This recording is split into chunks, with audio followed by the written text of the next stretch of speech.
Hi, my name is Abby, Lifestyle Feed Specialist at Country Visions Co-op, and today I'm going to be talking about winter care tips for your horses. One thing every horse owner needs to look at before winter comes is the amount of hay that you have in storage for the season.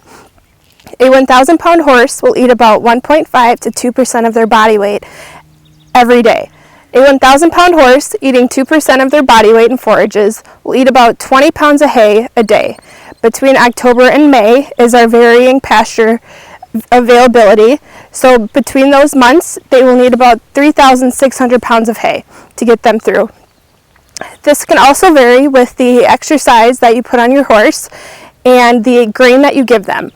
There is grains that contain forages that will make your hay supply last longer. Some grains have a higher calorie count than others, so those will lengthen your hay storage so they can consume less of the hay and more of the grain and still meet their calorie requirements. Other things to look at before winter is making sure you have bedding for any stalled horses and enough bedding to keep them warm. Making sure they have plenty of fresh water.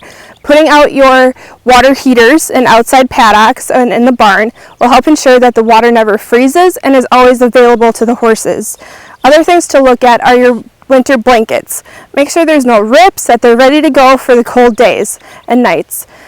Other things to look at is make sure your horses are growing out a winter coat. If they're not growing their coat, you might have to add another blanket to help them out during the cold days. Watch the temperature and watch what your horses are saying. If they're shivering, add a blanket. If they're not, they're probably pretty comfortable. Stock up on ice melt or lime or other substances to melt the ice to make sure that your horses and yourself can walk safely around your property. Another thing to think about is clothing for yourself to keep warm during barn chores, riding, and other outdoor activities.